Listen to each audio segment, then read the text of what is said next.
हम लोग पढ़ेंगे आज आईसीएसई मैथ के फुल सिलेबस का रिवीजन करेंगे PYQ के थ्रू। ओके, तो जो सबसे पहला चैप्टर है वो हम जीएसटी को ले रहे हैं। देखो, तो जीएसटी में एक इंट्रा स्टेट होता है, इंट्रा स्टेट, और एक इंटर स्टेट होता है। इंट्रा स्टेट का मीनिंग होता है, इंट्रा स्टेट का मीनिंग है कि सप्लाई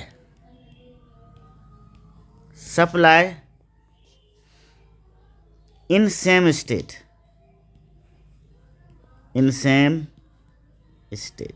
जो सप्लाई होगी वो सेम स्टेट में सप्लाई होगी। ओके, एमपी से एमपी में, यूपी से यूपी में। तो इसमें एक सीजीएसटी होता है, सीजीएसटी लगता है, central goods and service tax, और एक स्टेट जीएसटी लगता है। 50-50% होते हैं दोनों। कितने होते हैं? 50-50%। ओके, सपोज करो जीएसटी का रेट यहाँ पर 100% है, तो 50% सीजीएसटी होगा और 50% एसजीएसटी होगा। Okay, understood. Inter state, one state to other state, one state to another state, state to another state हो गया, एक स्टेट से दूसरे स्टेट में। ठीक है, इस तरह से इसमें क्या लगता है, इंटर स्टेट होता है जो कि 100% क्या होता है, आईजीएसटी बोलते हैं हम। क्या बोलते हैं? आईजीएसटी। ठीक है, ओके, आईजीएसटी 100% हो गया। अब देखो, हम कुछ क्वेश्चंस को सॉल्व करेंगे। देखो, पहला न्यूमेरिकल है अपना, the printed price of an article is ₹3080 if the rate of GST is 10%, then the GST is charged। तो 3080 को हम 10% फाइंड आउट करेंगे, तो GST इक्वल टू हो जाएगा 10% ऑफ 3080,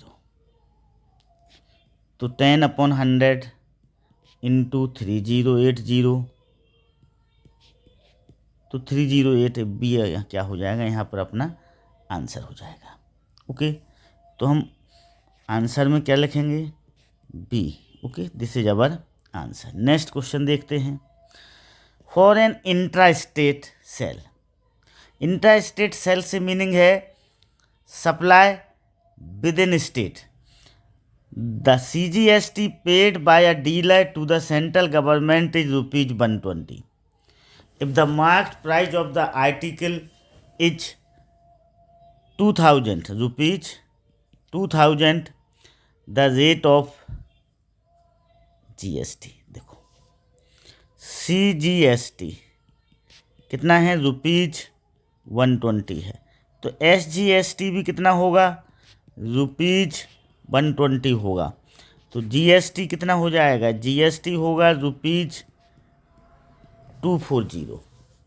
ठीक है, द रेट ऑफ जीएसटी, तो हम सपोज करें let rate of GST is X%। Okay, understood. तो X% ऑफ 2000 इक्वल टू कितना होगा? 240। इसको हम क्या करेंगे? सिंप्लीफाई कर लेंगे। दिस इज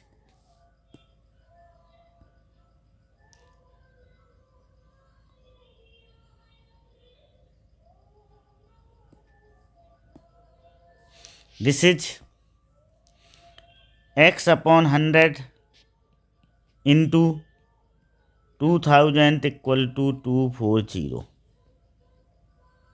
20 से 20 कैंसिल,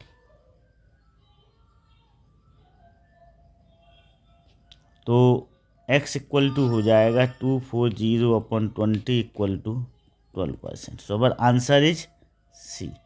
आंसर क्या हो जाएगा इसका? सी हो जाएगा। Now next, The marked price of an article is 1375. If the CGST is charged at the rate of 4%, then price of the article including GST. अब 4% CGST है, CGST कितना है? 4% है, तो SGST भी कितना होगा? 4% होगा, तो GST कितना हो जाएगा? 8%। ओके, तो GST इक्वल टू क्या होगा? 8% of marks price, 8% of 1375. This is 8/100 into 1375. Okay, इसको हम सिंप्लीफाई कर लेंगे। देखो,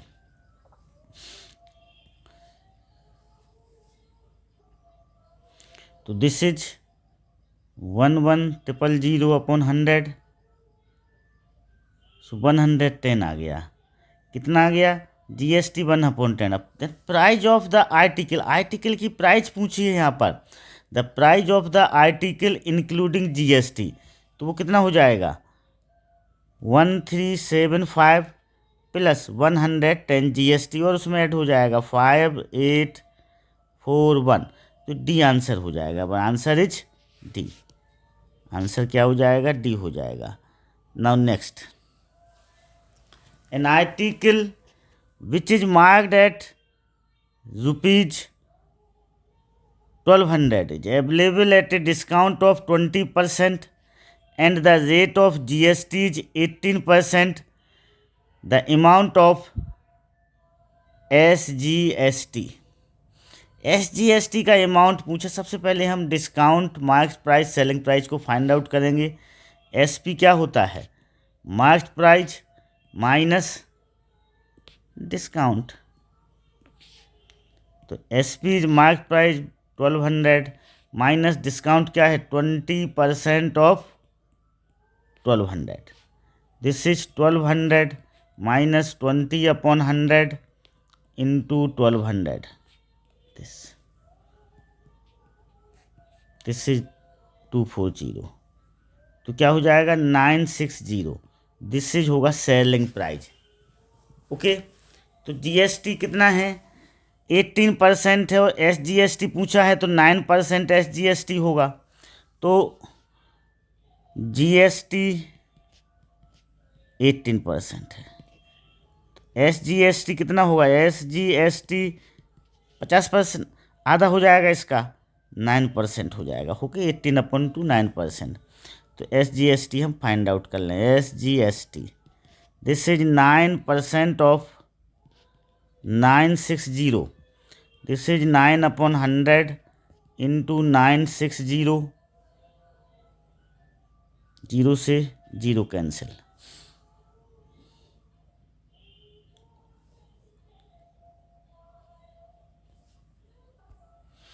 दिस इज 0 से 0 कैंसिल, 9 का 96 से multiply, 864/10, so our answer is 86.4। Okay, so answer is D. तो एग्जाम में हम कैसे लिखेंगे? Answer D. Okay, now next, a retailer purchased an item for rupees 1500 from a wholesaler and sell it to customer at 10% profit. The sales are interstate and the rate of GST is 10%. The amount of GST paid by the customer. Retailer purchased an article for rupees 1500 from wholesaler and sell to a customer of profit of 10%. Okay, तो देखो,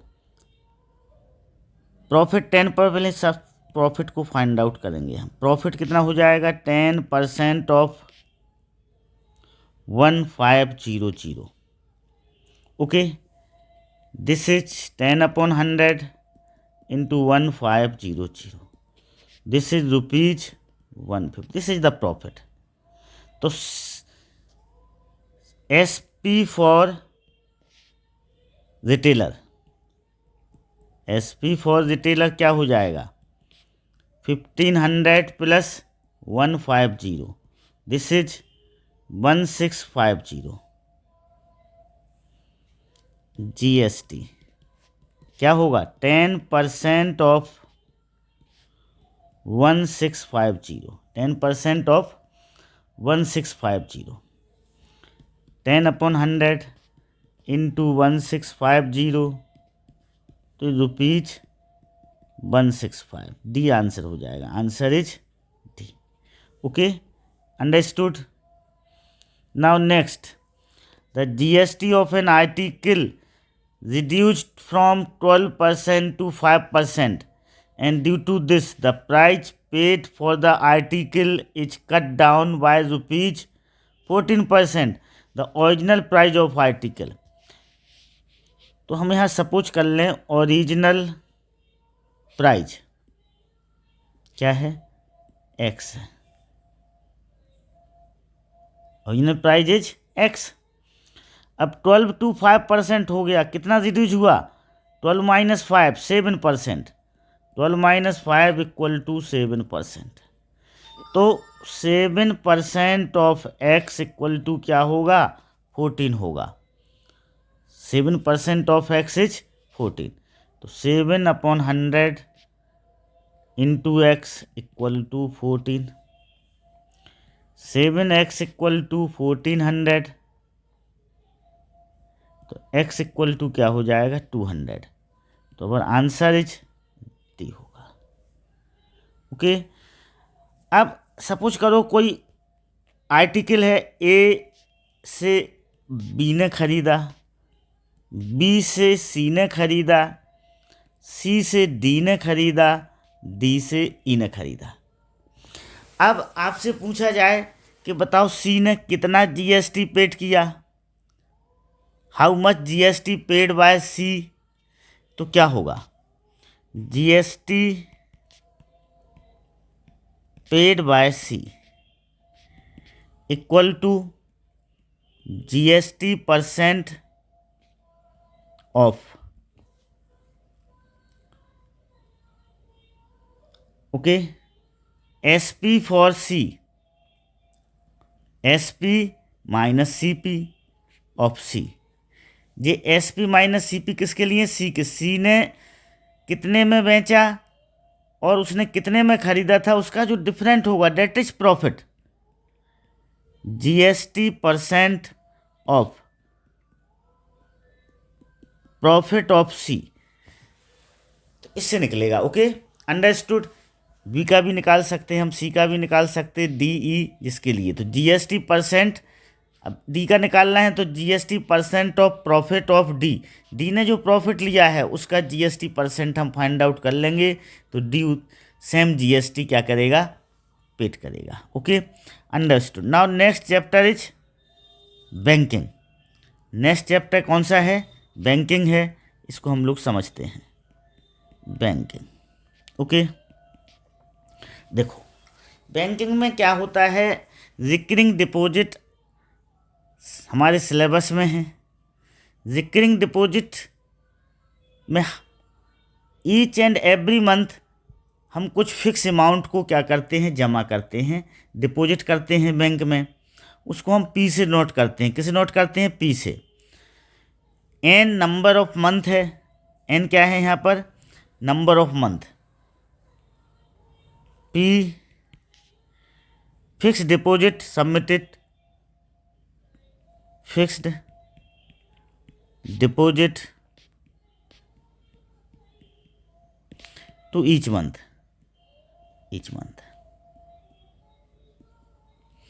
N रहेगा number of month. क्या रहेगा, number of month रहेगा. Okay, कितने महीने तक हमने उस अमाउंट को जमा किया. अब यहाँ पर क्वालिफाइंग सम आता है. क्वालिफाइंग सम तो जो क्वालिफाइंग सम का फार्मूला होता है वो n+1/2 इंटू पी होता है, n+1/2 इंटू पी। इस अमाउंट पर मंथली इंटरेस्ट मिलेगा हमें। ड्यूरेशन ऑफ इंटरेस्ट क्या होता है? मंथली होता है। इंटरेस्ट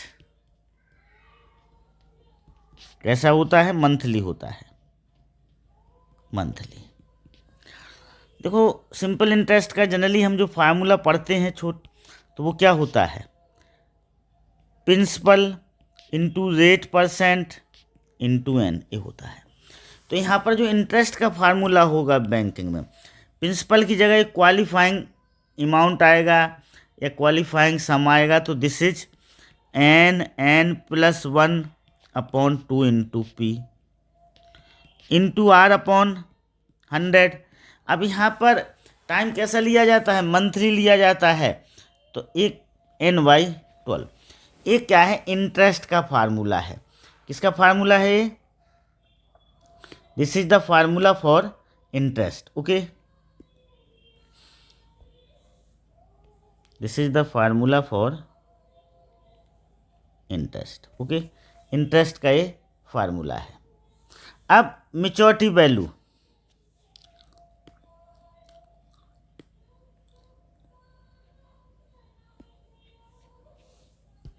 मैच्योरिटी वैल्यू का मीन्स है कि एंड में हमें कितना पेमेंट मिलेगा। तो जो हमने जमा किया n इंटू पी हमने सबमिटेड किया, प्लस इंटरेस्ट आपको क्या मिलेगा? एक्स्ट्रा मिलेगा। तो मैच्योरिटी वैल्यू का जो फार्मूला हुआ डेट इज NP प्लस आई। इसको हम ऐसे भी लिख सकते हैं, मैच्योरिटी वैल्यू NP, आई की जगह लिखा जा सकता है n+1/2 into P into R upon 100 into n/12। Okay, understood. तो ये फार्मूले हैं। हम कुछ न्यूमेरिकल्स की ओर बढ़ते हैं। नमीन deposit rupees 800 every month in recurring deposit account. तो यहाँ पर पी कितना हो गया? पी रुपीज 800 हो गया। हर महीने और 800 रुपये जमा करता है for every month. Deposit amount for 6 month, N is here 6 month. If he receives rupees 4884, that is maturity value 4884 at the time of maturity, then the interest he earn। इस फार्मूले का हम यूज करेंगे maturity value equal to NP plus I. Maturity value की जगह हम क्या लिखेंगे? 4884 लिखेंगे। N 6 है, P कितना है? 800 है, plus i. This is 4884 equal to 4800 plus i. तो आई इक्वल टू क्या हो जाएगा? आई इक्वल टू हो जाएगा 4884 माइनस 4800, दिस इज रुपीज 84। तो आंसर क्या होगा? A is answer. Our answer is A. Okay, this is our answer. Now next, mister Anuj deposit 500 per month. तो यहाँ पर पी क्या होगा? रुपीज 500 होगा for 18 month, N is 18 month, N is 18 month in a recurring deposit account at a certain rate, R पता नहीं है। If he earn rupees 570 as interest, तो इंटरेस्ट कितना है? Interest rupees 570 at the time of maturity, then his matured amount. देखो maturity value का formula क्या होता है? NP प्लस आई होता है। एन कितना है? 18, P 500 प्लस 570। तो आंसर क्या हो जाएगा, ए हो जाएगा अपना, 500 इंटू 18 प्लस 50। तो answer is A. Okay, understood. Next, mister Rahul deposited rupees 11,700 in a recurring deposit account for 1.5 year. The amount deposit by him per month। देखो इसने टोटल इतना पैसा जमा किया, तो टोटल जो दिस इज एनपी, एनपी कितना दिया हुआ है, ₹11,700। टोटल इतना अमाउंट उसने जमा किया, तो टोटल अमाउंट क्या होता है, एनपी होता है जो जमा किया गया। अब यहाँ पर एन क्या दिया हुआ है, 1.5 year. How many month in 1.5 year, this is 18 month. एक साल में 12 मंथ होते हैं, आधे साल में 6, तो 12 और 6 18 मंथ हो जाएगा। इसमें रखते हैं हम एन की जगह 18, तो this is 18p equal to 11,700। तो p इक्वल टू क्या हो जाएगा, 11,700 अपॉन 18। इसको हम सिंप्लीफाई करेंगे तो हमें p मिल जाएगा। ओके, तो p कितना आ गया, 650 आ गया। तो अब आंसर इज ए। आंसर क्या होगा हमारा, ए होगा। This one is our answer. Now next, Radha deposit ₹400 per month in a recurring deposit account. तो Radha deposit 400, P here is, P कितना है, ₹400 per month in a recurring for 18 month, N is 18 month. The qualifying sum of money, qualifying sum of money का formula क्या है, qualifying sum of money, तो formula n plus 1 upon 2 into P. So this is 18 plus 1 upon 2, P is 400। Simplify कर लेंगे हम इसे, this is 9 into 19 into 400। Chapter is share and dividend. तो share and dividend का पहला जो फार्मूला है, if market value is greater than face value, तो शेयर क्या कहलाता है, एबव पार कहलाता है। क्या कहलाता है, एबव पार। और at a premium, above par और at a premium, at a premium. कब, if market value is greater than face value. Okay, below par और at a discount if market value is lesser than face value. At par if market value equal to face value. Okay, market value is greater than face value, above par और at a premium. If market value is lesser than face value, below par, below par और at a discount, at a discount. Okay, at a par, market value equal to face value. ये first formula है। जो एक next formula हम जो लिख रहे हैं, that is market value into return percent, into return percent equal to face value into dividend percent, this one. Okay,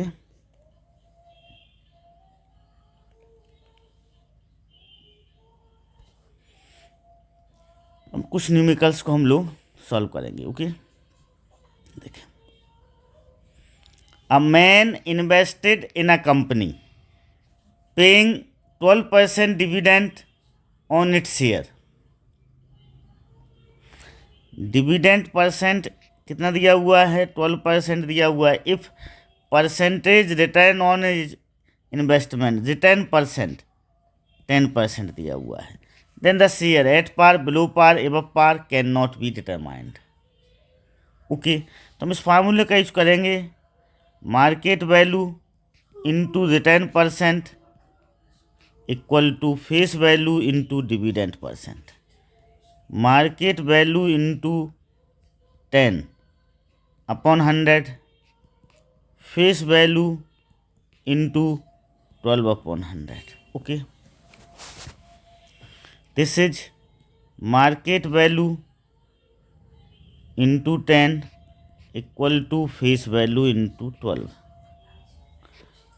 market value upon face value equal to 12 upon 10, this is 1.2। इससे क्या imply होता है, market value is greater than face value. Market value is greater than face value, तो answer क्या होगा, above par, तो C is our answer. Answer क्या होगा, answer is C. Okay, understood. Now next question, the sum invested to purchase 15 share of a company N number of share, N कितना दिया हुआ है 15। Nominal value, nominal value means face value, face value ₹75। Okay, discount,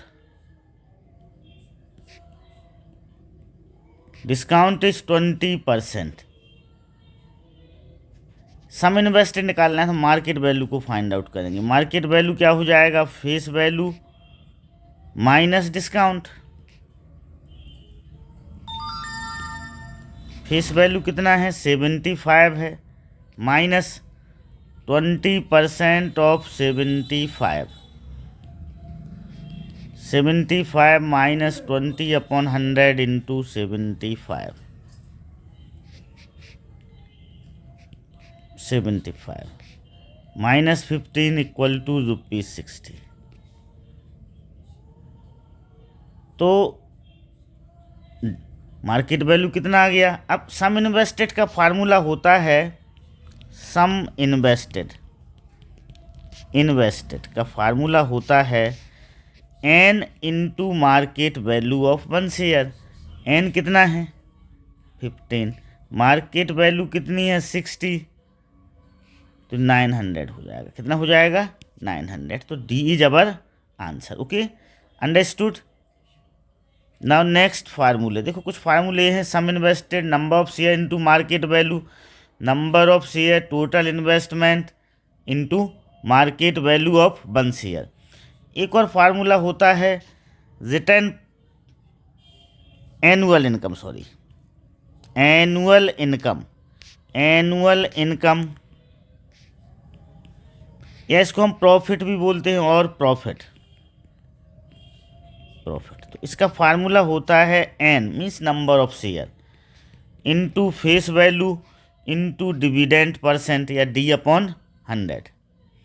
this is the formula for annual income और profit का, या उसी को profit बोलते हैं, या एनुअल डिविडेंड भी बोलते हैं। हम क्या बोलते हैं, और annual dividend, annual dividend, annual dividend भी बोलते हैं। ओके, अब रिटर्न परसेंट का फार्मूला देखिएगा, return percent, return percent equal to annual income, annual income, या फिर उसकी जगह हम प्रॉफिट भी लिख सकते हैं, एनुअल डिविडेंड भी लिख सकते हैं, upon investment, investment into 100।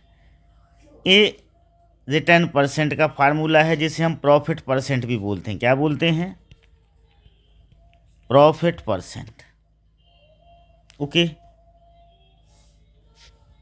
Profit percent को हम ऐसे भी लिख सकते हैं, profit percent, profit upon investment into 100, profit upon investment into 100। Okay, now next, next chapter अपना आता है इनइक्वलिटी। क्या आता है? Inequality. Inequality, natural number, natural number, इसे हम एन से नोट करेंगे। किसे नोट करेंगे? एन से। This is 1 2 3 4 5 up to infinity तक। ये नेचुरल नंबर है। क्या है? नेचुरल नंबर है। Okay. Whole number, whole number W से डिनोट होगा, जीरो ऐड हो जाएगा इसमें, 0 1 2 3 4 5 up to infinity. This is a whole number. Integers, integers इसे हम जेड से नोट करेंगे, 0 1 2 3 4 5 6 अप टू इन्फिनिटी, -1 -2 -3, इस तरह से बढ़ता जाएगा। ओके। अब देखो, यदि रिप्लेसमेंट सेट्स नेचुरल नंबर हो, होल नंबर हो या फिर इंटीजर हो, तो नंबर लाइन हम कैसे बनाएंगे उसको हम समझते हैं। ओके। देखो, बीच में 0 आएगा, फिर 1 आएगा, फिर इक्वल डिस्टेंस पर, सेम डिस्टेंस पर यहाँ पर 2 3 4 5 -1। ये डिस्टेंस कैसी होना चाहिए आपकी? इक्वल होना चाहिए। यदि इक्वल डिस्टेंस नहीं होगी तो नंबर आपके कटेंगे। -2 -3 -4, दोनों तरफ एरो भी लगा होना चाहिए। अब हम सपोज करते हैं कि सपोज करो x कैसा है, x इज ग्रेटर देन -3 है और लेसर आर इक्वल टू 4 है। अब हमें इसका सॉल्यूशन सेट बनाना है। क्या बनाना है? सॉल्यूशन सेट, सॉल्यूशन सेट बनाना है। अब सपोज करो x किससे बिलोंग कर रहा है? पहला केस हम लेते हैं, x belong to natural number.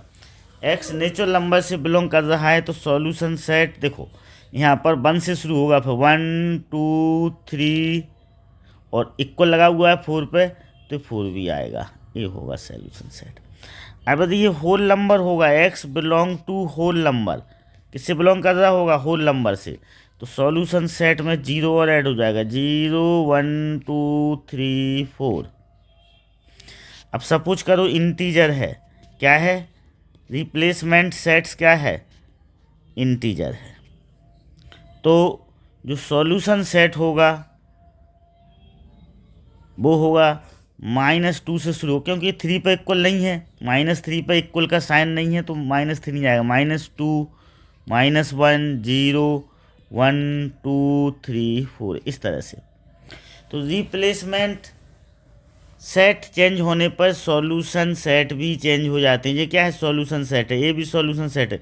जब x belong to natural number होगा तो इसका सॉल्यूशन सेट ए बनेगा, होल नंबर पे यह बनेगा, इंटीजर पे दिस बनेगा। ओके। तो इस तरह से हमें समझना चाहिए। अब देखो, रेशनल नंबर हुआ या real number, x belong to real number, तो नंबर लाइन कैसी बनेगी उसको हम समझते हैं। देखो, एरो लेंगे हम, दोनों तरफ एरो नहीं बनाएंगे तो नंबर कटेंगे। 0 लिया बीच में, 1 2 3 4 5 -1 -2 -3 -4, इस तरह से हम लेंगे। अब सपोज करो यही है आपका, x इज ग्रेटर देन -3 और लेसर आर इक्वल, -3 के इक्वल तो नहीं है, तो -3 पर ऐसा गोला बनाएंगे हम। 4 पर इक्वल का साइन लगा हुआ है, तो 4 पर गोला बना के हम उसको कैसे कर लेंगे? डार्क कर लेंगे। ऐसा ही ये डार्क कर लिया क्योंकि 4 पर इक्वल लगा हुआ है, और फिर इस लाइन को हम यहाँ से ऐसा क्या कर देंगे? डार्क कर देंगे। तो नंबर लाइन हो जाएगी क्या है? Real number. Real number rational number के लिए नंबर लाइन ऐसी बनेगी। बाकी natural number, whole number, integer के लिए नंबर लाइन ऐसी बनेगी। इनको अब सपोज करो हम ए नेचुरल नंबर के लिए बनाना चाहते हैं, तो 1 पर गोला आएगा और ये डार्क हो जाएगा। ये फिर 2 पे गोला आएगा ये डार्क हो जाएगा, फिर 3 पे गोला आएगा ये डार्क हो जाएगा, 4 पे गोला आएगा ये डार्क हो जाएगा। इस तरह की नंबर लाइन बनेंगी। ठीक है, अंडरस्टूड। ओके, अब यदि मान लो होल नंबर के लिए बनाना हो तो 0 भी डार्क होगा, इंटीजर के लिए बनाना हो तो -1 और -2 भी क्या होगा, डार्क होगा इस केस में। नाउ नेक्स्ट हम कुछ एग्जाम्पल्स को समझते हैं। द सॉल्यूशन सेट फॉर, कैसा है देखो, x is greater than 0, no x, -x/3 is greater than 0 lesser than 2। साथ में x किससे बिलोंग कर रहा है, z मीन्स इंटीजर से बिलोंग कर रहा है। अब देखो यहाँ पर हम इसको कैसे सिंप्लीफाई करेंगे, यहाँ से इस 3 को हटाएंगे तो ईच एंड एवरी टाइम्स में हम 3 से मल्टीप्लाई करेंगे तो 0 × 3 greater than -x laser than 2 × 3। इसको 3 से मल्टीप्लाई करेंगे तो 3 कैंसिल हो जाएगा। अब यहाँ से हमें -x की जगह x करना है तो हम -1 से मल्टीप्लाई, ये 0 हो गया, -x lesser than 6 multiplying by -1, multiplying by -1 से हम मल्टीप्लाई करेंगे ईच एंड एवरी टाइम्स को, तो ये 0 × -1। अब माइनस से मल्टीप्लाई कर रहे हैं तो इनइक्वलिटी चेंज हो जाएगी, -x × -1 ये 6 × -1, this is 0, this is x, this is minus. इसको हम ऐसे लिख लेंगे, देखो x इज ग्रेटर देन -6 और लेसर देन 0। अब इंटीजर है तो -5 से शुरू होगा, किससे शुरू होगा, -5 से। इक्वल तो लगा नहीं है इधर, इक्वल लगा होता तो -6 से शुरू होता। अब यहाँ पर इक्वल नहीं है सिर्फ, ठीक ना, तो -5 होगा, -4 होगा, -3 होगा, -2 होगा, -1 होगा, 0 नहीं होगा। क्यों नहीं होगा 0, क्योंकि 0 पर इक्वल नहीं है। तो अब आंसर इज ए, क्या होगा अपना answer, answer is A. Now next, okay next, now next chapter is quadratic equation, quadratic equation, general form of quadratic equation, general form ax² + bx + c = 0।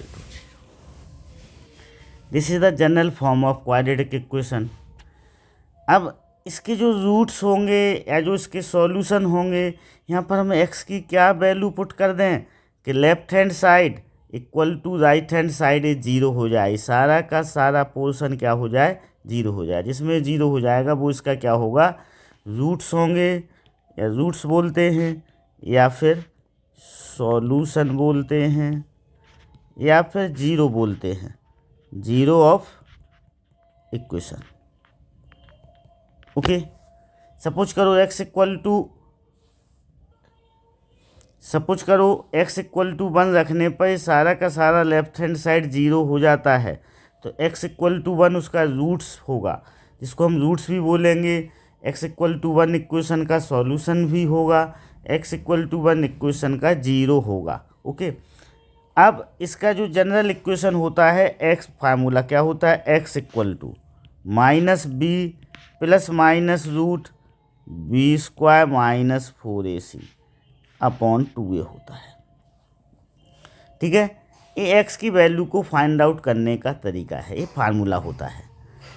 x equal to -b + -√b² - 4ac upon 2a। अब आपसे यदि बोला जाता है कि roots हमें 2 decimal तक चाहिए हैं, तो हमें उसे 2 डेसिमल तक लिखना है राउंड ऑफ करके, या फिर 3 सिग्निफिकेंट फिगर तक, तो टोटल फिगर कितने होना चाहिए, 3 होना चाहिए, राउंड ऑफ करके हम लिखेंगे। देखो अब यहाँ पर रूट के अंदर क्या आया है, b² - 4ac आया है। ये डिस्क्रिमिनेंट कहलाता है, क्या कहलाता है, डिस्क्रिमिनेंट। क्या होता है, b² - 4ac होता है। ये डिसाइड करता है कि रूट्स के नेचर कैसे होंगे, रूट्स रियल होंगे, रूट्स इमेजनरी होंगे।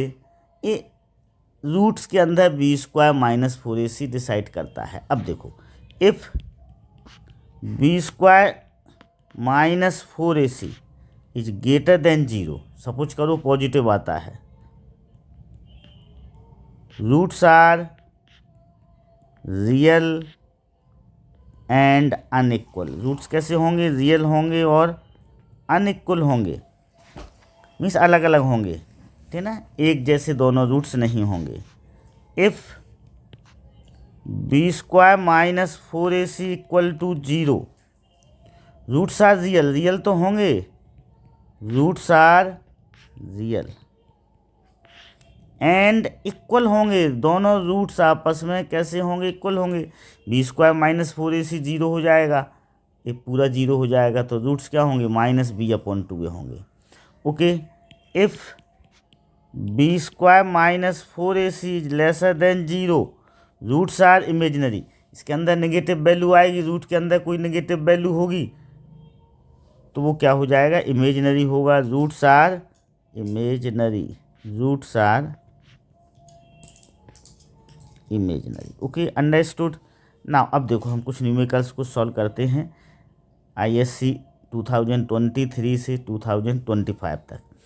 If 3 is a root of quadratic equation x square minus p x plus 3 equal to 0, then p is equal to, देखो उसने बोला है कि 3 क्या है? इस इक्वेशन का रूट्स है, तो x की जगह 3 रखने पर इसकी वैल्यू क्या आना चाहिए? 0 आना चाहिए, राइट हैंड साइड्स के इक्वल होना चाहिए। तो हम रखते हैं, देखो x इक्वल टू क्या है? 3, ये पुट करेंगे हम, तो this is 3 square minus p into 3 plus 3 equal to 0, 9 minus 3p plus 3 equal to 0, 12 minus 3p equal to 0, 3p equal to 12, p equal to 12 upon 3 equal to 4, p की value क्या हो जाएगी? 4 हो जाएगी। तो पर answer is A, this is our answer A. Okay, now next, if roots of quadratic equation p x square minus q r plus r equal to 0 r real and equal, roots कैसे हैं? Equal हैं। For equal roots, for equal roots क्या होता है equal roots के लिए? B square minus 4ac equal to 0, equal roots की condition है ये, b square minus 4ac equal to 0। अब देखें, इसका कंपैरिजन करेंगे हम a x square plus b x plus c equal to 0 से, तो ए की वैल्यू p होगी, बी की वैल्यू माइनस क्यू होगी, सी की वैल्यू r होगी। तो माइनस फॉर माइनस क्यू का स्क्वायर इसमें रख रहे हैं हम वैल्यू, ठीक है ना, माइनस क्यू का स्क्वायर, बी की वैल्यू रखी, minus 4ac equal to 0, this is Q square minus 4pr equal to 0, Q square equal to 4pr, Q square equal to 4pr। अब आंसर इज बी, आंसर क्या होगा अपना? B होगा। Now next, okay, ये instruction दिया हुआ है, जो क्वेश्चन नंबर 1 होता है उसमें 15 ऑब्जेक्टिव क्वेश्चन होते हैं, MCQ होते हैं। Choose the correct answer to the questions from the given option. Do not copy question, question को कॉपी नहीं किया जाता है एग्जाम में, write the correct answer only.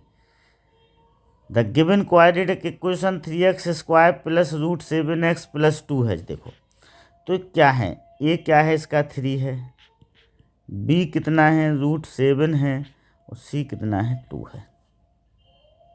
अब हम डिस्क्रिमिनेंट को फाइंड आउट करेंगे। डी क्या होता है? बी स्क्वायर माइनस 4ac होता है, तो डी इक्वल टू रूट 7 का square minus 4 3 into 2, 7 minus 24 equal to minus 17। कैसा आया डिस्क्रिमिनेंट? निगेटिव आया, लेसर देन 0 है, तो नो रियल रूट्स। रूट्स कैसे होंगे? इमेजिनरी होंगे, जिसे हम बोलेंगे नो रियल रूट्स। क्या बोलेंगे? No real roots. तो अब आंसर इज डी, आंसर क्या होगा इसका? डी होगा। जो रूट्स रियल नहीं होते हैं वो कैसे होते हैं, इमेजिनरी होते हैं। ओके, तो इसका आंसर डी होगा। नाउ नेक्स्ट हम आते हैं रेशो प्रोपोर्शन पर। किस पे आते हैं, ratio proportion. Okay, ratio and proportion, next chapter is ratio and proportion, इसको हम समझेंगे। ओके, देखो प्रोपोर्शन A/B = C/D। यदि 4 नंबर प्रोपोर्शन में होते हैं तो इस तरह से होते हैं, A/B = C/D। इससे क्या इम्प्लाई होता है, A/B = C/D, या फिर AD = BC। AD product of extreme, product of extreme, extreme मतलब एंड की, equal to product of middle BC, B और C, product of middle. Okay, product of extreme equal to product of middle, तो ratio proportion. अब यदि 3 number ABC are in continue proportion, continue proportion कैसे हो, continue proportion में हो, तो ये फार्मूला होगा A/B = B/C। जब ABC कंटिन्यू प्रोपोर्शन में होते हैं तो B क्या कहलाता है, मीन प्रोपोर्शनल कहलाता है। B is mean proportional. Okay, B is mean proportional. C क्या होता है, थर्ड प्रोपोर्शनल होता है। C is third proportional. C क्या होता है, थर्ड प्रोपोर्शनल होता है। तो यहाँ पर B की वैल्यू तो हम डायरेक्ट B² = क्या हो जाएगा, AC हो जाएगा, B = √AC होगा। ओके, तो इससे फाइंड आउट करते हैं हम। अब हम देखो कुछ न्यूमेरिकल सॉल्व करते हैं। The given table shows the distance covered and the time taken by a train moving at a uniform speed along uh straight track. Distance दिया हुआ है, टाइम इन सेकेंड 60, डिस्टेंस 60 है तो टाइम 2 है। अब distance 90 होगा तो टाइम x है, डिस्टेंस y है तो टाइम 5 है। x y की वैल्यू पता करना है तो रेशो प्रोपोर्शन यूज करेंगे, 60/2 = 90/x। इसको हम सिंप्लीफाई करेंगे, 0 से 0 cancel. Okay, this is 3 = 9/x, तो x = क्या हो जाएगा, 9/3 = 3। x की वैल्यू 3 आ गई। अब इन दोनों में अप्लाई करेंगे, फर्स्ट और लास्ट में। 60/2 = y/5। दिस इज 30 = y/5, तो y = क्या होगा, 150 होगा। y = क्या होगा, 150 होगा, तो D upper answer. x = 3, y = 150। Now next, the mean proportional between 4 and 9। अब मीन प्रोपोर्शनल निकालना है हमें 4 और 9 के बीच में, तो 4x, सपोज करो x मीन प्रोपोर्शनल है, 9 आर इन कंटिन्यू प्रोपोर्शन। कैसे होंगे, कंटिन्यू प्रोपोर्शन। तो 4/x = x/9, x² = 36, x = 6। Answer is B. क्या हो जाएगा आंसर, बी हो जाएगा। Okay, understood, clear. कुछ फार्मूले और समझते हैं। Duplicate ratio, duplicate ratio of A/B is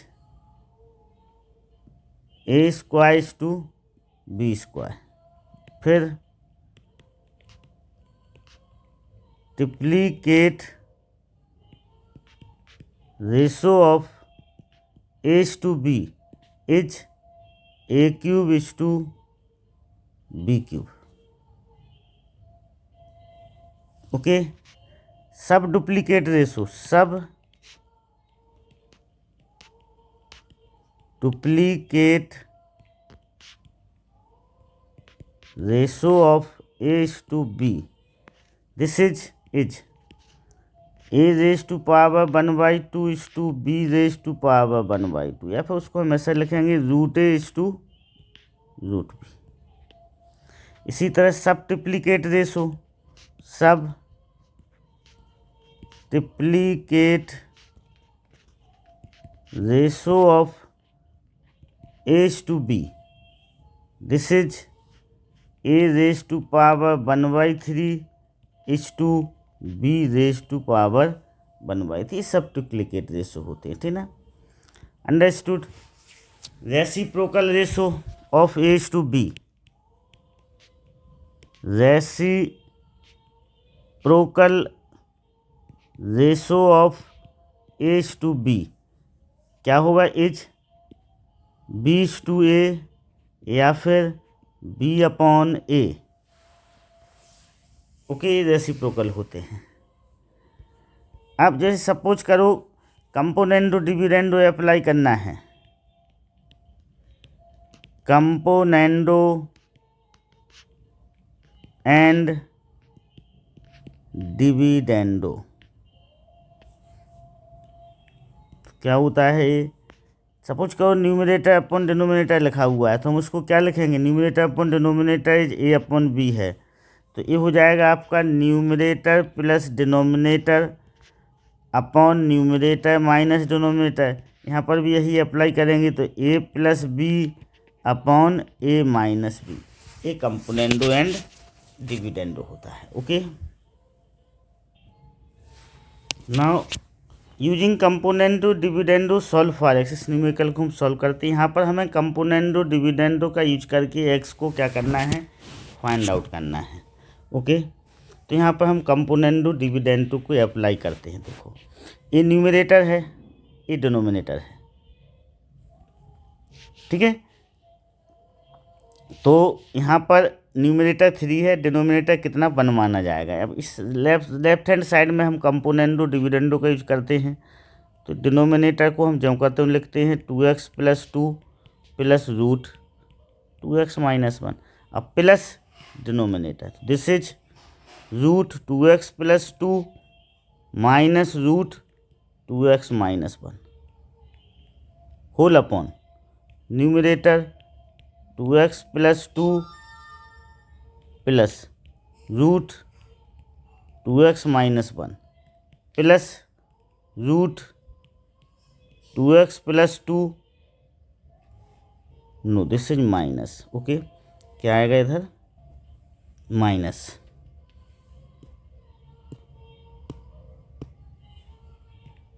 minus bracket लगाएंगे हम, माइनस रूट 2x माइनस 1. अब हम राइट हैंड साइड में कंपोनेंडो डिविडेंडो को अप्लाई करेंगे, तो 3 न्यूमरेटर है, डिनोमिनेटर कितना है 1 है, 3 प्लस 1 अपॉन 3 माइनस 1. अब देखो ये तो कैंसिल हो जाएगा. Okay, this is 2 root 2x plus 2, bracket खोलेंगे तो माइनस होगा प्लस होगा, तो पहला एक ये दोनों कैंसिल होंगे, और this is 2 root 2x minus 1, ये 4 अपॉन 2 होगा.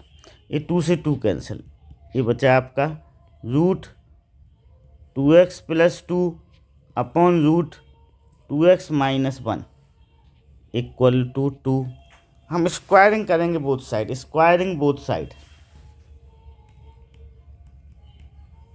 Squaring both side. This is root 2x plus 2 का स्क्वायर करेंगे तो 2x प्लस 2 आएगा, रूट हट जाएगा, इसका करेंगे तो 2x माइनस 1, 2 का स्क्वायर करेंगे तो 4 होगा.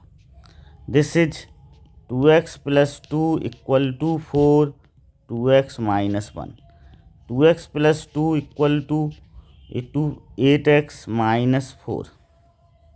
Okay, this is 2x minus 8x equal to minus 4 minus 2 -6x = -6, तो x = क्या हो जाएगा, -6 upon -6 = 1.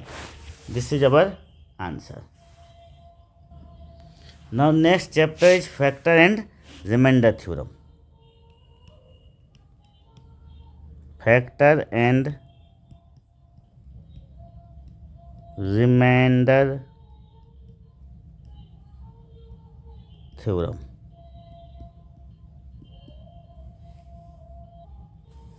Factor and remainder theorem में क्या होता है, देखो कोई यदि फैक्टर है तो वैल्यू पुट करने पर रिमाइंडर क्या आएगा, 0 आएगा. इस एग्जाम्पल से हम समझते हैं. If x - 2 is a factor of x³ - kx - 12 then value of k. देखो x - 2 क्या है, फैक्टर है, तो x - 2 को हम 0 के इक्वल करेंगे तो x की वैल्यू कितनी आएगी, 2 आएगी. अब x की वैल्यू हम इसमें 2 पुट करेंगे, इसमें x³ - kx - 12 में x की वैल्यू हमने 2 पुट की, तो एक वैल्यू कितनी आना चाहिए, 0 आना चाहिए. कितनी आना चाहिए, 0. तो ये 8 - 2k - 12 = 0. This is -2k - 4 = 0. -2k = 4, k = 4 upon -2 = -2. तो k की वैल्यू क्या होगी, -2. तो अब आंसर क्या होगा, answer is C. Now next, the factor common to the two polynomial x² - 4 and x³ - x² - 4x + 2. देखो x² - 4 को हम क्या लिख सकते हैं, x² - 2² इस फार्मूले का यूज करेंगे हम. a² - b² = a + b into a - b. तो दिस इज x² - 4 क्या हो जाएगा, x + 2 इंटू x - 2. तो देखो इस x² - 4 के दो फैक्टर हैं, एक x + 2 है और एक x - 2 है. तो कॉमन फैक्टर क्या होगा, नेचुरली x - 2, x + 1 इसमें नहीं है, x - 1 इसमें नहीं है, x - 4 इसमें नहीं, x - 2 है. तो कॉमन फैक्टर क्या होगा, x - 2 होगा. Our answer is C. Now next, what must be subtracted from the polynomial x³ + x² - 2x + 1 so that exactly divisible by x - 3. हम लिखें let k should be subtracted, k should be subtracted. तो क्या हो जाएगा, x³ + x² - 2x + 1 - k. अभी exactly divisible है x - 3, तो हम x - 3 को 0 के इक्वल करेंगे तो x की वैल्यू क्या आएगी, 3 आएगी. x की वैल्यू 3 इसमें पुट करने पर 0 आना चाहिए. तो 3 का क्यूब + 3² 2 - 2 इंटू 3 + 1 - k = 0. इसे हम सॉल्व करेंगे. दिस इज 27 + 9 -6 + 1 -k कुछ तरफ ले जाए तो k हो जाएगा. 36 + 1 37 -6 = k. तो 31 = k. k की वैल्यू था, आंसर क्या होगा, डी होगा answer. Okay, understood, clear. Now matrix, unit matrix 1 0 0 1.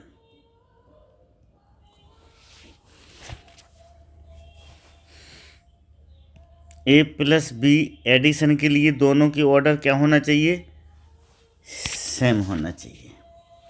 Multiplication a into B का मल्टीप्लिकेशन कब संभव होगा, सपोज करो a का ऑर्डर m इंटू n है, b का ऑर्डर x इंटू y है, तो बीच वाली कैसे होना चाहिए, सेम होना चाहिए. n = क्या होना चाहिए, x होगा means number of column of A equal to number of row of B, तो मल्टीप्लिकेशन पॉसिबल है, अदरवाइज मल्टीप्लिकेशन पॉसिबल नहीं है। इस एग्जाम्पल को हम देखते हैं।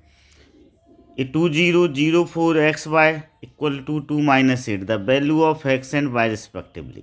अब देखो इसका ऑर्डर कितना है, 2 × 2 का है, 2 रो और 2 कॉलम है इसमें। इसका ऑर्डर कितना है, 2 रो 1 कॉलम, 2 × 1। ये बीच वाले कैसे हैं, सेम हैं, तो मल्टीप्लिकेशन पॉसिबल। अब कैसे करेंगे मल्टीप्लिकेशन, पहली रो और पहला कॉलम लिया, पहली रो का फर्स्ट एलिमेंट पहले कॉलम का फर्स्ट एलिमेंट का इंटू करेंगे 2x, प्लस पहली रो का सेकंड एलिमेंट पहले कॉलम के सेकंड एलिमेंट से मल्टीप्लाई करेंगे 0 × y। अब आगे कोई कॉलम नहीं है तो हम यहाँ पर दूसरी रो को लेंगे, नीचे वाली रो को लेंगे, इधर नीचे आएंगे, 0 × x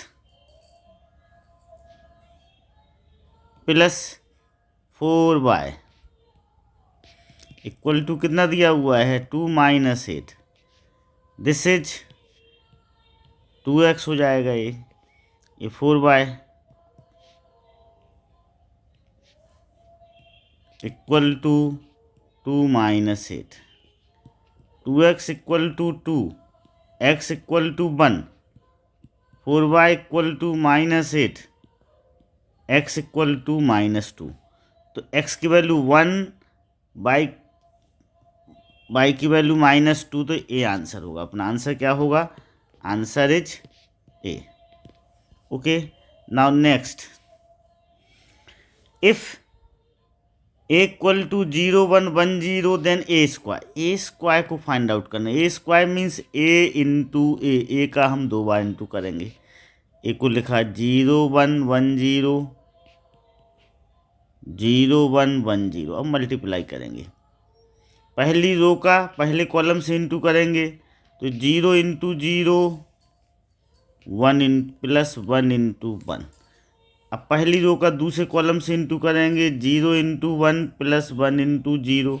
अब आगे कोई कॉलम नहीं है तो हम नीचे वाली रो पे आएंगे, 1 × 0 0, 0 × 1 0, 1 × 1 1, 1 × 1 1, 0 × 0 0।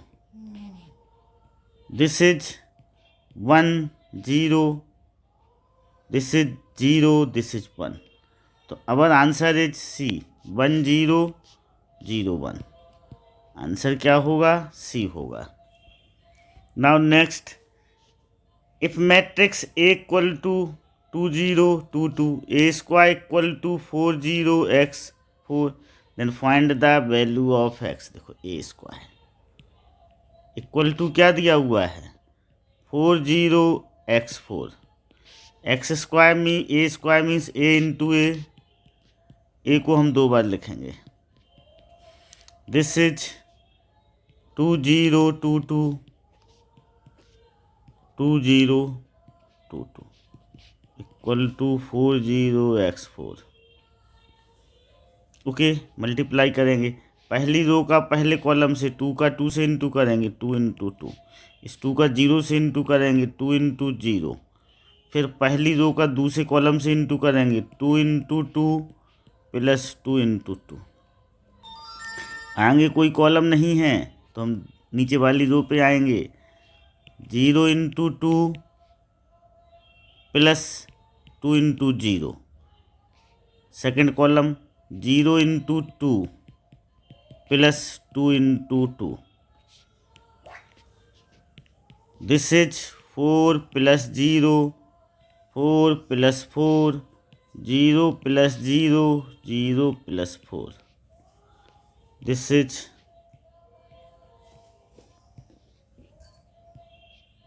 4 0 8 4 इक्वल टू क्या होगा, 4x 0 4। ओके, इससे क्या पता चलता है, x की वैल्यू क्या आ जाएगी, 8 आ जाएगी। अब आंसर इज 8, सी आंसर हो जाएगा। Okay, now APGP arithmetic progression, next chapter. nth term of an arithmetic progression A P is 2n, T N कितना दिया हुआ है 2n+5 दिया हुआ, 10th टाइम्स पूछा है T10, n की जगह हम क्या पुट करेंगे 10 पुट करेंगे, तो 25 is our answer. Okay, C is our answer. 7th times of the arithmetic progression, तो देखो यहाँ पर फर्स्ट टाइम क्या है, फर्स्ट टाइम 1/a, देखो क्वेश्चन में स्पष्ट लिखा हुआ है AP है, तो चेक करने की ज़रूरत नहीं है हमें। ओके, अब फर्स्ट टाइम 1/a, D कितना निकलेगा सेकेंड टाइम्स T2 - T1, तो 1/a + 1 - 1/a, तो 1 आ जाएगा D। अब क्या कौन सा टाइम्स पूछा है उसने 7th टाइम्स, T7 क्या होगा A + 6D होगा। A कितना है 1/a + 6 × 1, तो ये हो जाएगा 1/a + 6, ये आंसर होगा, आंसर इज A। ओके, अब आंसर क्या हो गया A हो गया। नाउ रिफ्लेक्शन, रिफ्लेक्शन, एक ग्राफ आपको दिखाई दे रहा है, this one is x axis, this one is y axis. देखो ध्यान रखिएगा, यहाँ पर देखो उन्होंने सेम डिस्टेंस पे लेते हैं, 0 से 1 का डिस्टेंस 2 सेंटीमीटर है, 1 से 2 का डिस्टेंस 2 सेंटीमीटर है, 2 से 3 का डिस्टेंस 2 सेंटीमीटर, इधर 0 से 1 का डिस्टेंस 2 सेंटीमीटर, ठीक है। Write down the coordinates of point ABCE, A point A है, ए पॉइंट का कोऑर्डिनेट्स क्या होगा, ए का कोऑर्डिनेट होगा y एक्सिस पे है, तो 0 - 4 होगा ए का कोऑर्डिनेट्स। B, अब B का कोऑर्डिनेट से 3 है, ये -2 है, तो 3 - 2 होगा, ये कितना है, दिस वन इज 3 और दिस वन इज 2, तो 3 - 2। C का coordinates, where is C, this is C, ये बाई x एक्सिस पे है, तो C होगा 1, 0। E का कोऑर्डिनेट्स होगा 0, 1 बाई एक्सिस पे है, E 0, 1। Name and write down the coordinates of image B under x axis MX। B क्या है, B का कोऑर्डिनेट्स है 3, -2। अब हमें से किसी x एक्सिस से रिफ्लेक्शन चाहिए है, तो बाई कोऑर्डिनेट का साइन चेंज हो जाएगा, तो 3, 2 होगा। ओके, क्या होगा 3, 2। अब 3, 2 क्या है यहाँ पर 3, 2, 3, 2 है D, तो क्या आ जाएगा आंसर इसका D हो जाएगा, दिस इज 3, 2 क्या है D है। Name and right the coordinates of image D under reflection through origin, तो MOD क्या है, D कोऑर्डिनेट्स है आपका, वेयर इज D है आपका 3, 2, कितना है 3, 2 है। तो ओरिजिन से जब हम रिफ्लेक्शन करते हैं तो दोनों कोऑर्डिनेट के साइन चेंज हो जाए, -3, -2। अब उसका नाम देखें क्या है, -3, -2, ठीक ना, 3, -2, तो दिस वन इज -3, -2, तो H होगा, क्या होगा H होगा। Okay, which point is the image of A under reflection on the line BH। ए का रिफ्लेक्शन करना है BH लाइन पर, देखो ये है BH लाइन, इस ए की इमेज चाहिए BH लाइन से कितने दूरी पर है 2 यूनिट पर है, तो इमेज कहाँ पर बनेंगी, इससे 2 यूनिट पर बनेंगी 0, ओरिजिन होगा इसका आंसर, क्या होगा इसका आंसर D का origin, this is O, coordinates क्या होगा 0, 0 होगा। Name the close figure ABCDEFGH, ये क्या है एरो है, क्या है एरो है, तो ये ई का आंसर हो जाएगा। Okay, now next point x, y B 3, -2 C4 comma -5y collinear. The value of y in times of x। हमें y की वैल्यू को फाइंड आउट करना है x के टाइम में, तो हम b और c से पास होने वाली लाइन का इक्वेशन निकालें। देखो 2 पॉइंट फॉर्म क्या होता है लाइन का, 2 पॉइंट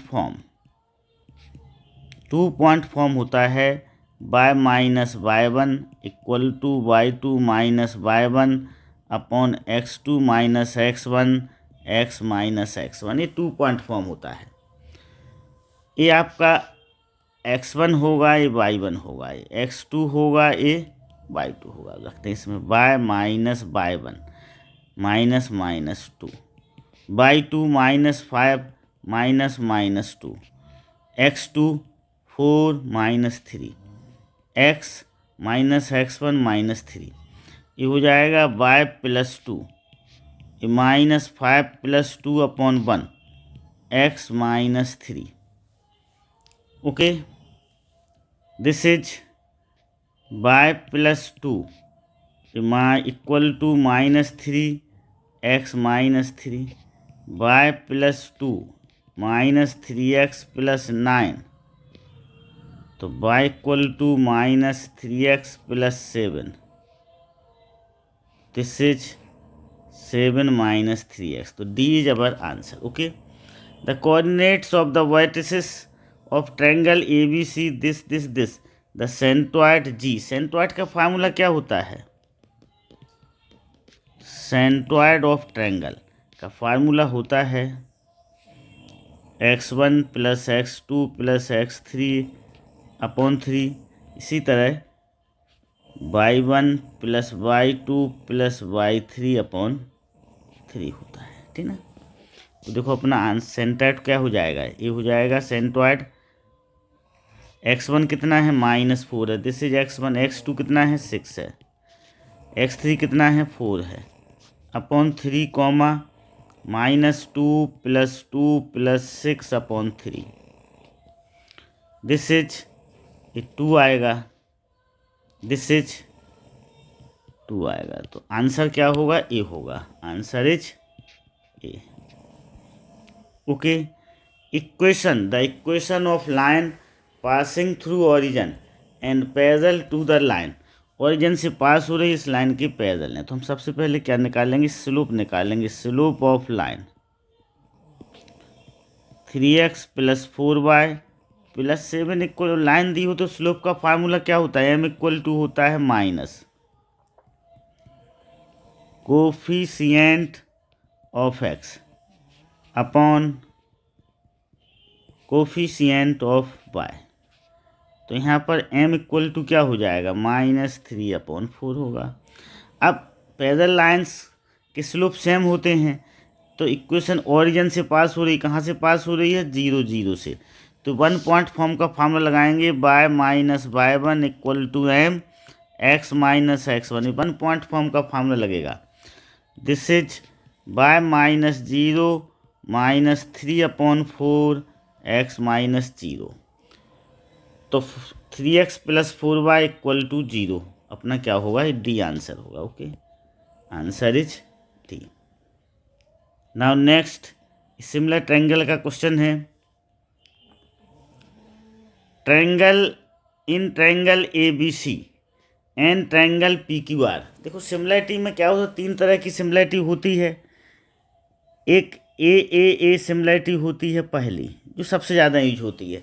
किसी ट्रायंगल्स के 2 एंगल्स इक्वल हो गए आपस में, तो वो ट्रायंगल क्या हो जाएगा, सिमिलर हो जाएगा। दूसरा होता है SAS और तीसरा होता है SSS। ओके, ये 3 सिमिलरिटी होती हैं। अब इसमें देखो triangle ABC and triangle PQR। If angle BAC equal to angle QPR और angle ABC equal to angle PQR। यहाँ पर देखो हम ट्रायंगल्स बनाते हैं। एक ट्रायंगल क्या है आपका, ABC है, ABC। दूसरा ले लें ट्रायंगल PQR। अब उसने बोला है कि BAC, ए वाला एंगल किसके इक्वल है, क्यू पी आर के इस वाले एंगल के इक्वल है। एंगल ए बी सी, ए वाला एंगल हो गया, ये किसके इक्वल है? पी क्यू आर, इसके इक्वल है। ओके, दो ट्रायंगल आपस में इक्वल हो गए तो ट्रायंगल्स कैसे हो गए? सिमिलर हो गए। तो ये दोनों ट्रायंगल्स कैसे हैं? सिमिलर हैं बाई एसएसएस एक्जियम, ये बोला गया है। तो देखो असर्शन इसका ट्रू है, एज ट्रू, पर बाई एसएसएस एक्जियम ये फॉल्स है, तो as true and R is false. तो ये आंसर होगा इसका, answer A. Okay, now next, in triangle in the given diagram triangle ABC is similar to triangle PQR if AD and PS are bisector। AD किसका bisector है? Angle A का है। PS किसका है? एंगल P का है respectively. Then triangle ABC is similar to triangle PQS। Triangle ABD is similar to triangle ABD होंगे similar. देखो ए वाला एंगल ए वाले एंगल के इक्वल होगा, ए वाला एंगल इस वाले एंगल के इक्वल होगा, दोनों एंगल आपस में इक्वल हो गए तो बी आंसर होगा, answer is B. Okay, now next, in the figure given below AC is diameter. AC क्या है? डायमीटर है। AC डायमीटर है तो एंगल कितना हो जाएगा? 90 डिग्री का हो जाएगा। Diameter of semi, angle of semi circle is 90 degree. Okay, clear. अब इसमें AP 3 सेंटीमीटर दिया हुआ है, PB 4 सेंटीमीटर दिया हुआ है, QP परपेंडिकुलर टू क्या है? AB है।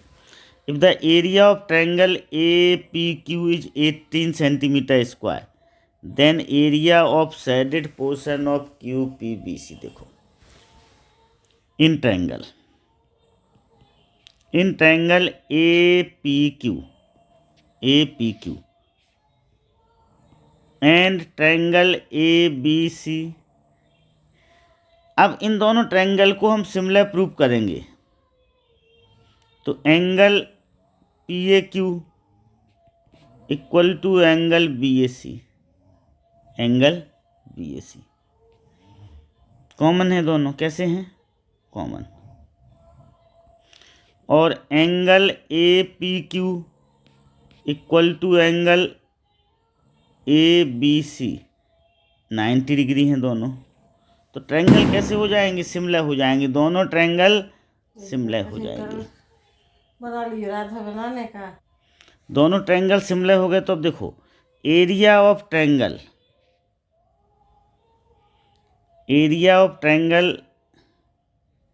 ABC upon area of triangle APQ कितना होगा? ये AB square upon AP square होगा, साइड के स्क्वायर के रेशो के इक्वल होगा। अब देखें, देखो area of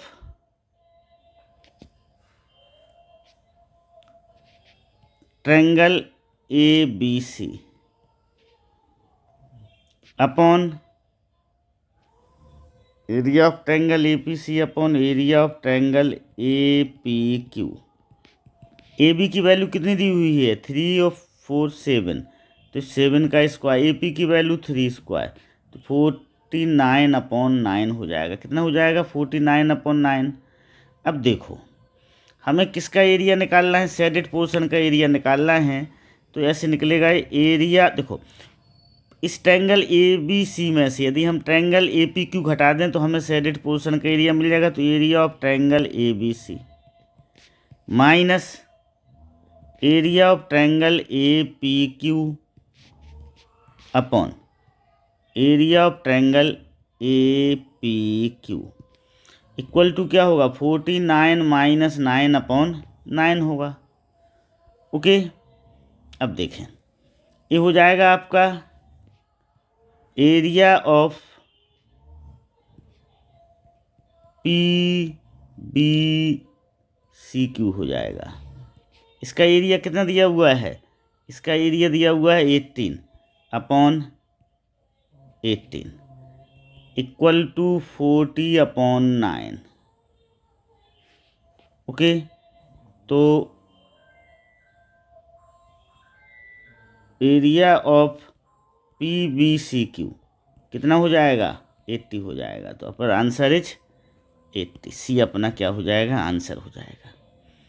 now next, in the given figure angle BAP equal to angle DCP, दोनों 70 हैं। PC 6 है, CA 4 है, then PD upon is to BD चाहिए हमें। देखो ये एंगल 70 है, ये एंगल 70 है, तो ये दोनों पैरेलल हो जाएंगे क्योंकि करस्पॉन्डिंग एंगल इक्वल है। ओके, या फिर हम ऐसे भी ले लें कि देखो ट्रायंगल APB और ट्रायंगल, देखो in triangle APB and triangle CPD, P जो एंगल है वो कॉमन है दोनों में, और ए वाला एंगल और ए वाला एंगल इक्वल हैं, तो ट्रायंगल कैसे हो जाएंगे? दोनों सिमिलर हो जाएंगे। देखो angle P equal to angle P कैसा है? कॉमन है, ये दोनों एंगल इक्वल हैं, तो ट्रायंगल कैसे हो जाएंगे? सिमिलर हो जाएंगे। तो PD upon DB equal to क्या होगा? 6/4 इक्वल टू 3/2। तो अब आंसर इज 3:2 हो जाएगा। कितना हो जाएगा? 3:2। Okay, now next, in the given diagram triangle ABC and triangle EFG similar है।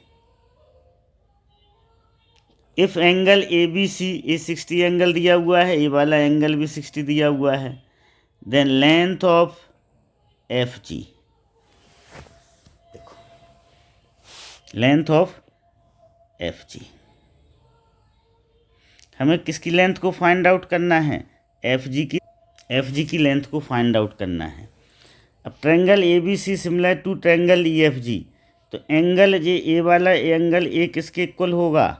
E के इक्वल होगा, एंगल E के इक्वल होगा। एंगल B किसके इक्वल होगा? एंगल F के इक्वल होगा, जो कि दिया हुआ है। Angle C, this one angle किसके इक्वल होगा? G के इक्वल होगा, दिस वन एंगल। अभी ट्रायंगल सिमिलर हो गए दोनों। तो देखो सिमिलर ट्रायंगल्स में अब देखो ऐसा है, यहाँ पर एंगल ए के सामने वाली साइड कितनी है? बड़े ट्रायंगल में लेते हैं हम, E के सामने वाली साइड कितनी है? GF है। यहाँ पर एंगल E के इक्विवेलेंट एंगल कौन सा है? A है। A के सामने वाली साइड कितनी है? 3 सेंटीमीटर है, 3। ठीक है, ओके। इसमें G एंगल के सामने वाली साइड कितनी है? 75 है। यहाँ पर C एंगल के सामने वाली साइड कितनी है? 15 है, तो 15 है। तो GF/3, ये 5 आ जाएगा, तो GF इक्वल टू कितना हो जाएगा? 3 × 5 इक्वल टू 15 हो जाएगा। Okay, understood. तो अपना आंसर क्या होगा? ए होगा। Answer is A. नाउ इस सर्कल का क्वेश्चन है, देखो in the given diagram RT is a tangent touching the circle. RT क्या है? टेंजेंट है at S। Angle, this angle is 30 degree, angle PST is 30 degree and angle SPQ is 60 degree, then angle PSQ। देखो ये property होती है, tangent cord के साथ जो एंगल बनाता है, यहाँ पर कितना बना? 30 डिग्री। वो कॉर्ड अल्टरनेट सेगमेंट पर जो एंगल बनाती है, तो ये भी यहाँ पर कितना हो जाएगा? 30 डिग्री हो जाएगा। ओके, टेंजेंट और कॉर्ड के बीच का एंगल किसके इक्वल होता है? कॉर्ड के द्वारा अल्टरनेट सेगमेंट पर बनाया गया एंगल, तो ये 30 डिग्री हो गया। ये 30 है, 60 है, तो ये कितना हो जाएगा? 90 हो जाएगा। ट्रायंगल के तीनों एंगल का सम क्या होता है? 90 होता है। डी आंसर होगा। Statement 1, the point which is equidistance from 3 non collinear point D E F is the circumcenter of the triangle D E F. Correct है ये, ठीक ना। The incenter of triangle is the point where the bisector of angle intersect. A B correct है। Both the statement are true. तो answer क्या होगा? A होगा। देखो सर्कम सेंटर क्या होता है? सर्कम सेंटर जो होता है वो तीनों वर्टेक्स से इक्वल डिस्टेंस पर होता है। The points where the point which is equidistance from 3 non collinear point D E F is the circumcentre. सही है, of triangle D E F. Incentre क्या होता है? एंगल बाइसेक्टर जहाँ पर इंटरसेक्ट करते हैं वो क्या होता है? इन सेंटर होता है। Okay, understood. Next, in the given diagram chord A C and B C are equal, ये दोनों कॉर्ड आपस में इक्वल हैं। If angle A C D equal to 120 degree then angle A E C. अब देखो ये दोनों कॉर्ड इक्वल हैं तो इस ए सी के सामने वाला एंगल एक्स है, सपोज करो दिस वन एंगल है बी सी के सामने वाला एंगल दिस वन, ये दोनों आपस में इक्वल होंगे, इसे हम क्या मान लें? एक्स मान लें। ये 120 डिग्री का है, ये टोटल एंगल कितना होगा? 180 का, तो ये 60 डिग्री का हो जाएगा। कितने डिग्री का हो जाएगा? 60 डिग्री का। अब इन ट्रायंगल ए बी सी तीनों एंगल का सम कितना होगा? 180 डिग्री होगा। तो 2x इक्वल टू क्या होगा? 180 माइनस 60, 2x इक्वल टू 60, तो x इक्वल टू 60 होगा जी। 60 डिग्री हो गया। अब देखो cyclic quadrilateral, in cyclic quadrilateral A B C E, cyclic quadrilateral के अपोजिट एंगल का सम कितना होता है? 180 डिग्री होता है। Angle B plus angle E क्या होगा? 180 डिग्री होगा। तो एक्स दिस इज बी कितना है? 60 plus angle E equal to 180, तो एंगल ई कितना हो जाएगा? 120 डिग्री। अब आंसर इज डी। आंसर क्या होगा? डी होगा। Option A 140, B 90, C 80, D 50 degree. Okay, देखो पी टी और पी एस इक्वल होंगे। पी टी इक्वल टू क्या होगा? पी एस होगा। एक्सटर्नल पॉइंट से the length of tangent from external points are equal, ये दोनों इक्वल हो गए। Length of tangent from external point are equal. कैसे होते हैं? इक्वल होते हैं। Suppose that this angle is X, this angle is X, तीनों एंगल का सम 180 होगा, तो 2x plus 80 equal to 180, 2x equal to 100 हो जाएगा, तो x इक्वल टू 50, ये 50 हो गया। ये एंगल 50, एंगल 50। अब PT और QS पैरेलल हैं। PT पैरेलल टू SQ, तो angle TPS plus angle PSQ equal to क्या होगा? 180 डिग्री होगा। कितना होगा? 180 डिग्री होगा। This angle plus this total angle is 180।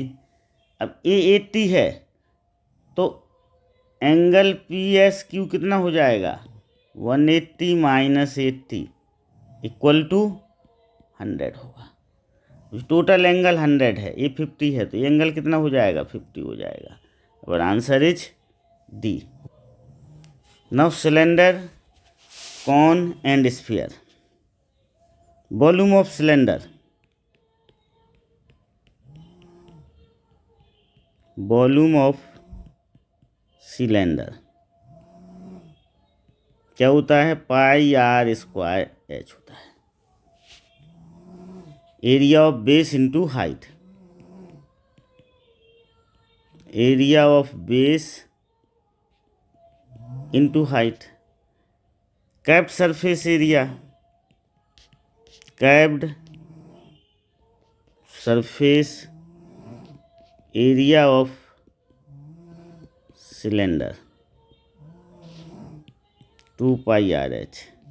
Circumference of base into height, total surface area of cylinder 2 pi R into H plus R. Okay, volume of cone. तो इस question को solve करते हैं। The ratio of diameter of two right circular cylinder, d1/d2 कितना दिया हुआ है, 3/7। तो यही r1/r2 हो जाएगा। r1/r2 भी कितना हो जाएगा, 3/7। एंड देयर हाइट h1/h2 कितना दिया हुआ है, 14/9। Their volume are in ratio, तो v1/v2 क्या होगा, कौन का वॉल्यूम क्या होता है, 1/3 पाई r1 स्क्वायर h1/1/3 पाई r2 square h2।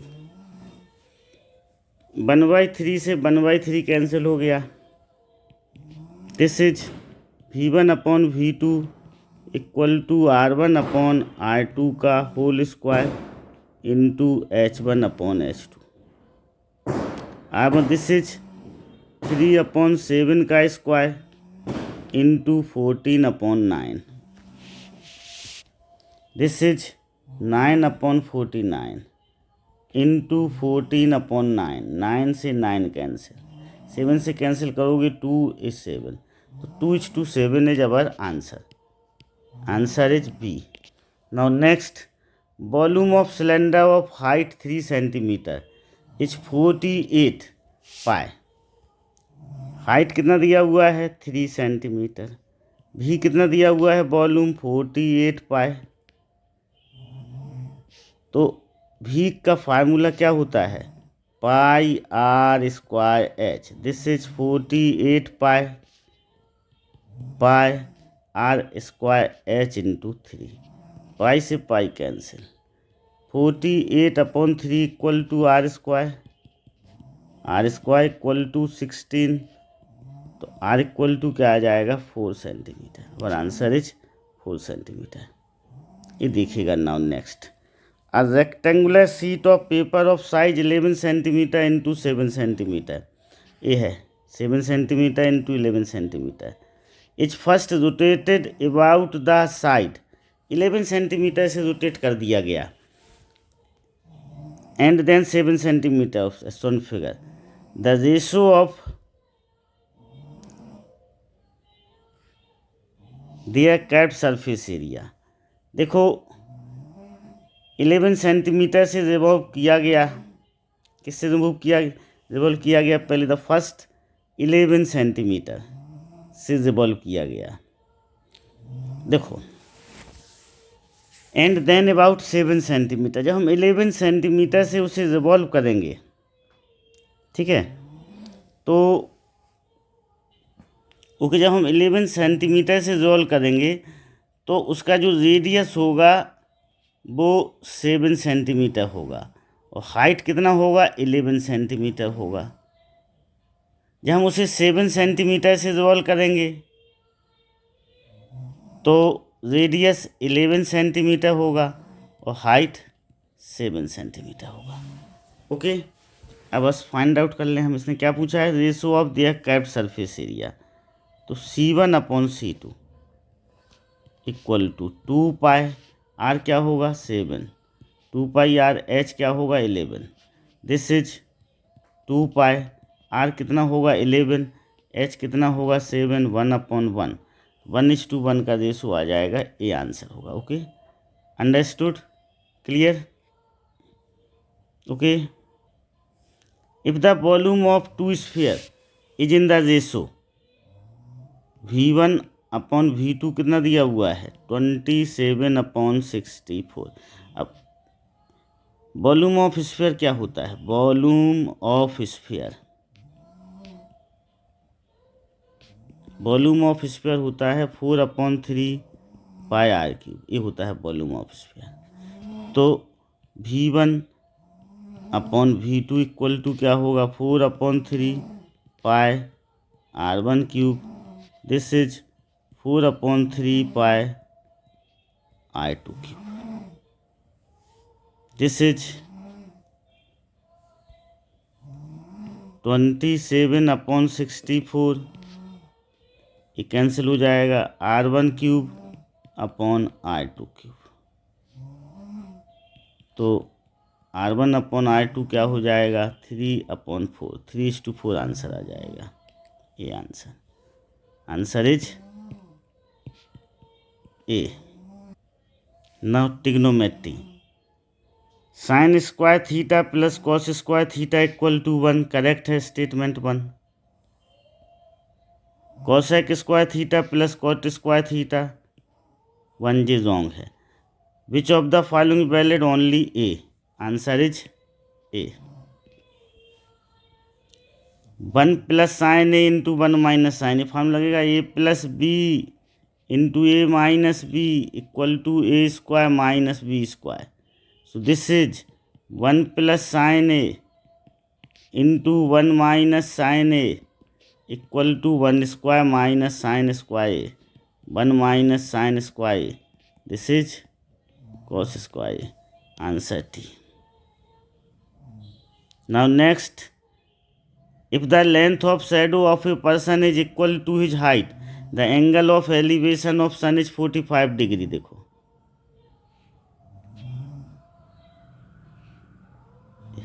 Angle 45 degree होगा।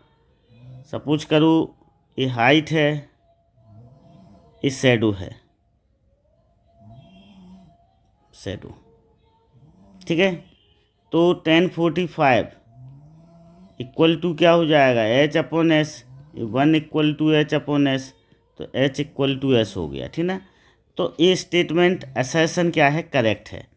For any right angle triangle tan theta equal to perpendicular upon base, तो देखो ये भी करेक्ट है। Both A and R are true and R is the correct reason of A, तो answer is सी। इसका answer क्या होगा, सी होगा। Okay, now next, sine square, if sine square A plus sine A equal to 1, then cos raise to power 4a plus cos square A equal to 1। अब देखो हम check करते हैं इसे।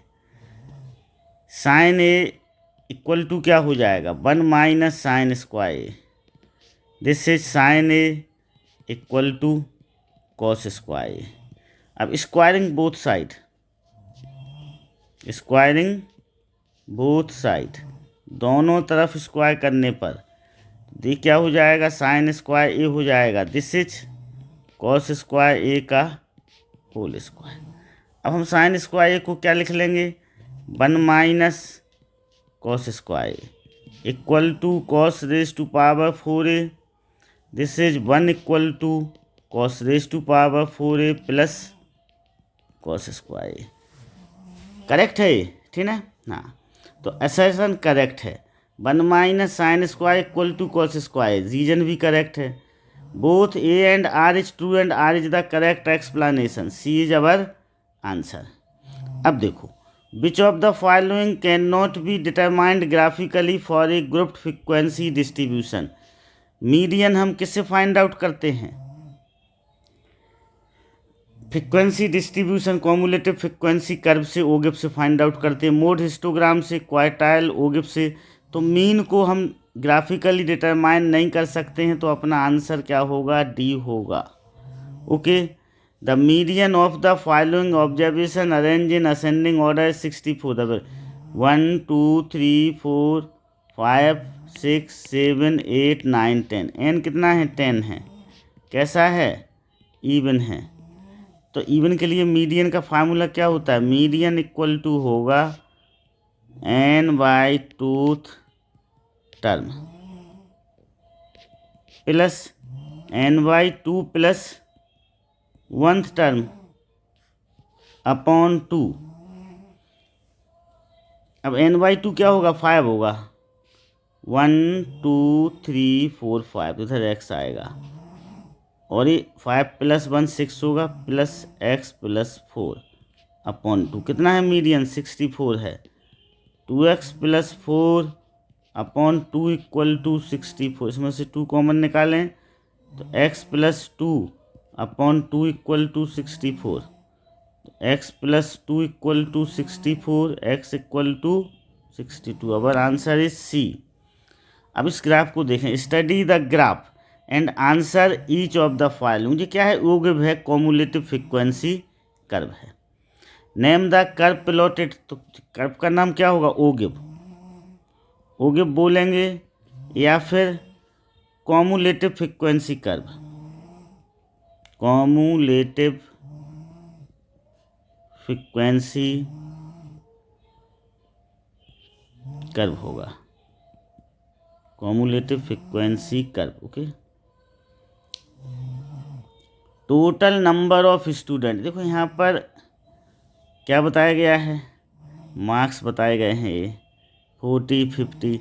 नंबर ऑफ स्टूडेंट टोटल कितने हैं, 40 हैं, तो इसका आंसर क्या होगा, टोटल नंबर ऑफ स्टूडेंट का आंसर होगा 40। द मीडियन मार्क्स, देखो यहाँ पर ओगिव ड्रॉ किया गया है। यहाँ पर देखो किंक लेना ज़रूरी होता है, किंक नहीं लेंगे तो हम नंबर कटेंगे, क्योंकि 40 से शुरू हो रहा है, 0 से शुरू नहीं हो रहा है। ओके। अब हम मीडियन को फाइंड आउट करना है, तो n कितना है यहाँ पर, n 40 है, n/2 निकालेंगे तो हम वो 20 होगा, तो 20 से लाइन इस तरह से ड्रॉ करेंगे इस पर, ठीक ना, इस तरह से। यहाँ पर इसको नीचे इसको बनी हुई है, इसको हम रीड करेंगे बेटा, तो ये 55 होगा, 56 होगा, तो मीडियन क्या होगा, 56 होगा, मीडियन = 56 हो जाएगा। The number of student scoring between 50 and 80 marks, 50 और 80 मार्क्स के बीच में कितने स्टूडेंट हैं, देखो जी 50 है और जी 80 है। पहले हम 80 को ले लें, 80 से एक सीधी लाइन को खींचेंगे with the help of scale. देखो ये लाइन जा रही है, ये वाली, दिस वन, ये ई पर कट कर रही है, कहाँ पर कट कर रही है, ई पर, ठीक ना। तो ई के सामने कितना है, ई के सामने दिस इज 35, ये 40 है, तो ई के सामने को हम देखेंगे, ई के सामने कितना है, ई के सामने ये 34 होगा, 34 नहीं होगा, ठीक ना, 34 37.5, तो 37 होगा, तो 37 आ गया। अब किस किस के बीच में चाहिए हमें, 80 और 50 के बीच में चाहिए है। 50 कहाँ कट कर रहा है, 50 ए बी पर कट कर रहा है, दिस वन हेयर। ये कितना होगा, 12 होगा, 37 - 12 कितना हो जाएगा, 25। तो 25 स्टूडेंट्स के मार्क्स कैसे होंगे, 50 और 80 के बीच में होंगे। Okay, understood. Now next, the mean of first 9 natural number is 4.5। निकालना पड़ेगा भाई साहब फर्स्ट 9 नेचुरल नंबर का। 1 + 2 + 3 + 4 + 5 + 6 + 7 + 8 + 9/9, 6 10 15 21 28 36 45 45/9 क्या आया, 5 आया। तो असर्शन क्या हो गया, रॉन्ग हो गया। Mean sum of all observation upon total number of observation as false R is true, B answer होगा, ठीक ना। तो आंसर इज बी। ये प्रोबेबिलिटी का क्वेश्चन है। A letter is chosen at random from all the letter of English alphabet, NS कितना हो जाएगा, 26 हो जाएगा। Probability that letter chosen is vowel, NE कितना होगा, वॉवेल कितने होते हैं, 5 होते हैं, तो answer is 5/26। Okay. When polynomial x² - 3x, is divided by x plus 2, the remainder is 0. The probability of x plus 2 is one of the factor of the given polynomial. कितनी होगी प्रोबेबिलिटी? 1 होगी, क्योंकि श्योर इवेंट है. कैसी है?